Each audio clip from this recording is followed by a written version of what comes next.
नमस्कार दोस्तों, आपका स्वागत है कथांतर में। आज इस वीडियो में मैं आपके लिए कहानी लेकर आई हूँ जिसका शीर्षक है एक अनोखा बंधन। तो चलिए आगे बढ़ते हैं कहानी में।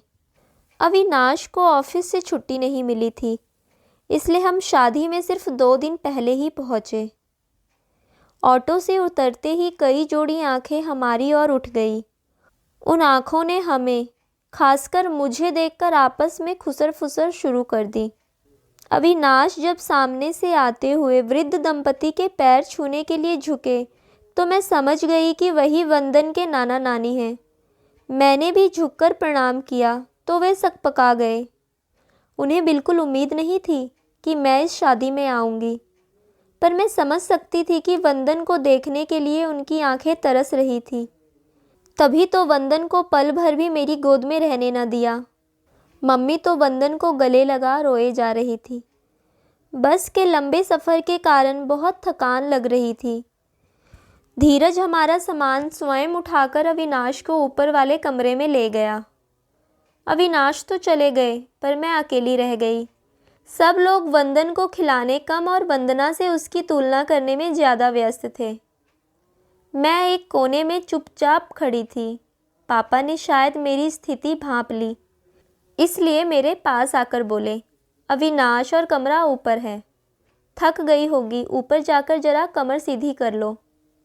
पर वंदन वो भी थका हुआ है और भूखा है, मैं इसे साथ ले जाऊं? सवाल पूछते हुए मैं डर रही थी। कुल जमा 2 दिन के लिए तो आया है हमारा नाती, फिर तो हमेशा तुम्हारे पास ही रहेगा। जरा 2 घड़ी जी भर के देख लेने दो, मम्मी ने पीछे से आकर कहा तो मैं चुपचाप सीढ़ियाँ चढ़ने लगी। कमरे में गई तो अविनाश कपड़े बदलकर लेटे हुए थे। आंखें बंद थी, इसलिए समझ नहीं आ रहा था सो गए हैं या सिर्फ आंखें बंद करके थकान मिटा रहे हैं। समझती भी कैसे, शादी के बाद से हमारे बीच एक दीवार सी खिंची हुई है। मैं जितना इसे तोड़ने की कोशिश करती हूँ, ये उतनी ही ऊंची हो जाती है। मैंने धीरे से अटैची खोली, कपड़े लेकर बाथरूम में घुस गई। नहाने के बाद काफ़ी फ्रेश लग रही थी। थकान मिटाने के उद्देश्य से मैं भी अविनाश के बगल में जाकर लेट गई। मैंने आंखें बंद कर ली। मुझे आज भी वह दिन अच्छे से याद है जब अविनाश का रिश्ता मेरे लिए आया तो मेरे कुंवारे मन द्वारा संजोए सारे सपने बिखर कर रह गए। पर अपने शराबी पिता की स्थिति और सौतेली माँ के दबाव के चलते एक बच्चे के बाप अविनाश से विवाह करने को तैयार हो गई। मेरी सहेलियों को जैसे ही मेरी सगाई का पता चला, बधाई देने चली आई। शर्म के मारे मैंने उन्हें बंधन के बारे में नहीं बताया, लेकिन अपनी सबसे करीबी सहेली नीलम के सामने दिल का दर्द आंसुओं के रास्ते बाहर आ गया। देख अनु, मैं जानती हूँ तू इस शादी से खुश नहीं है, लेकिन मैं ये भी दावे के साथ कह सकती हूँ कि तू अपने स्वभाव के बूते पर सबका दिल जीत लेगी। उस घर की हर चीज़ में वंदना की आत्मा बसी है, इसलिए उसे मिटाने की कोशिश भूल कर भी नहीं करना, बल्कि अपने स्वभाव की खुशबू से उसकी आत्मा को जिंदा रखने का प्रयास करना। नीलम के कहे शब्दों को याद रखकर और मायके की कड़वी यादों को भुलाकर मैं रात्रि में फूलों के सेज पर बैठी अविनाश का इंतजार कर रही थी। तब बड़ी ननद से वंदन संभाले नहीं संभल रहा था। मैंने वंदन को अपने पास सुला लिया। अनु, मैंने तुमसे विवाह सिर्फ वंदन के कारण किया है। वंदन की माँ, अगर वह भी तुम बन सकी तो जिसकी हैसियत रखती हो, इसके अलावा मुझसे कोई उम्मीद नहीं रखना। इतना कहकर अविनाश पलटकर सो गए। मैं स्तब्ध रह गई। दिमाग में द्वंद्व चलने लगा। एक तरफ नीलम के कहे शब्द मुझे मेरा कर्तव्य याद दिला रहे थे, तो दूसरी तरफ मन विद्रोह करने को तैयार था। मेरी क्या गलती थी? अविनाश और बंधन की नज़रों में भले ही मैं वंदना के कर्तव्य पूरा करने के लिए लाई गई थी, पर मैंने कोई कसर नहीं छोड़ी थी। मैं नहीं चाहती थी कि जो सौतेलापन का दंश बचपन से लेकर अब तक झेला है वो वंदन के हिस्से में आए, लेकिन मेरी इस निर्छल ममता को भी शक के कटघरे में खड़ा कर दिया। पड़ोस वाली राधा चाची अम्मा को बार बार समझा देती, मुझे ये ज़रूरत से ज़्यादा प्रेम ठीक नहीं लगता। देखना, एक बार खुद के बच्चे हो जाएंगे तो वंदन को एक तरफ कर देगी। ये तो सब दिखावा है, दिखावा। ये सुनकर मन कसैला हो गया। अम्मा के मन में डर बैठ गया, लेकिन उन्हें क्या पता था कि अविनाश ने मुझे छुआ भी नहीं है। पर मैंने उन्हें कह दिया कि इस घर का वारिस सिर्फ बंदन ही रहेगा। तब जाकर अम्मा को तसल्ली मिली। मेरे इस वाक्य ने मुझे अम्मा के दिल में जगह दे दी। फिर अम्मा ने मुझे विस्तार से वंदना और अविनाश के प्रेम प्रसंग से लेकर विवाह की बातें बताई।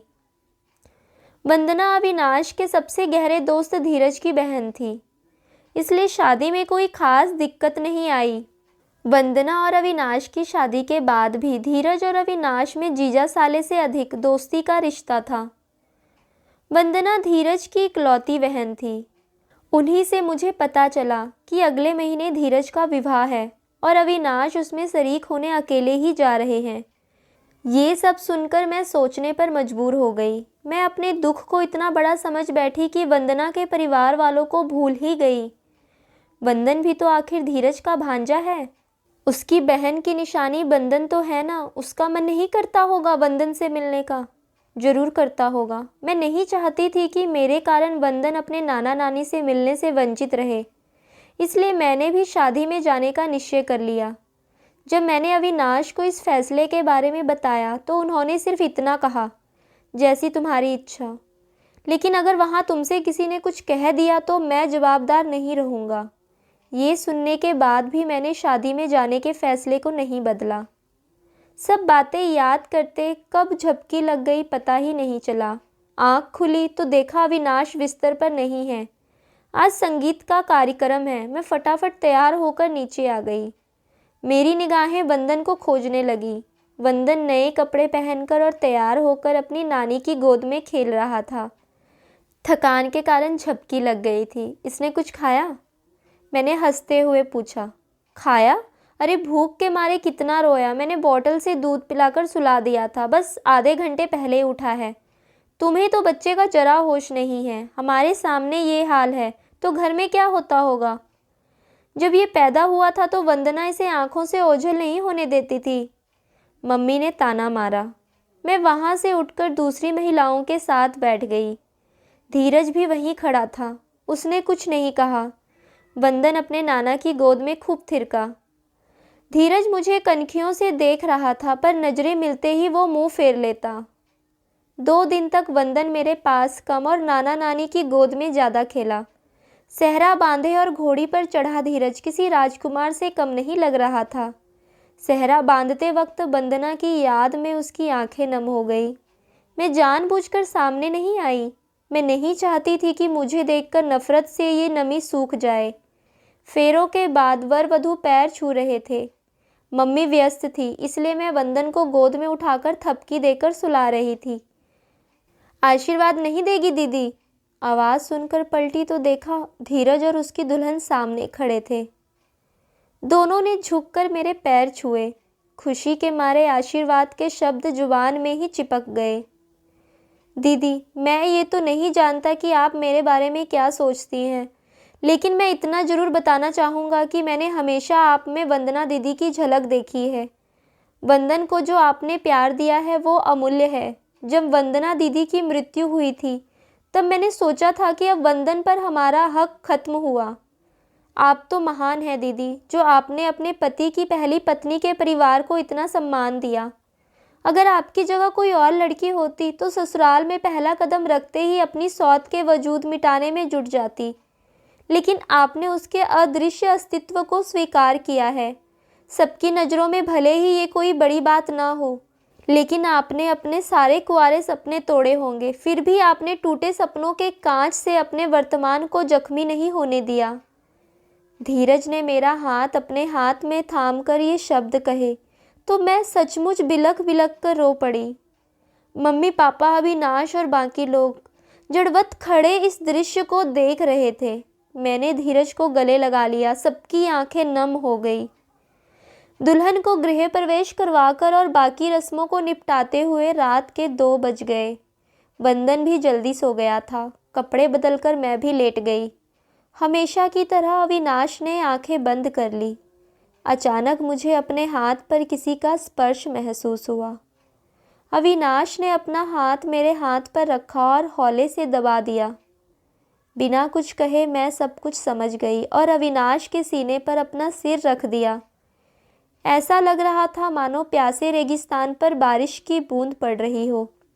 अविनाश ने अपनी बाहों के घेरे को और मजबूती से कस लिया।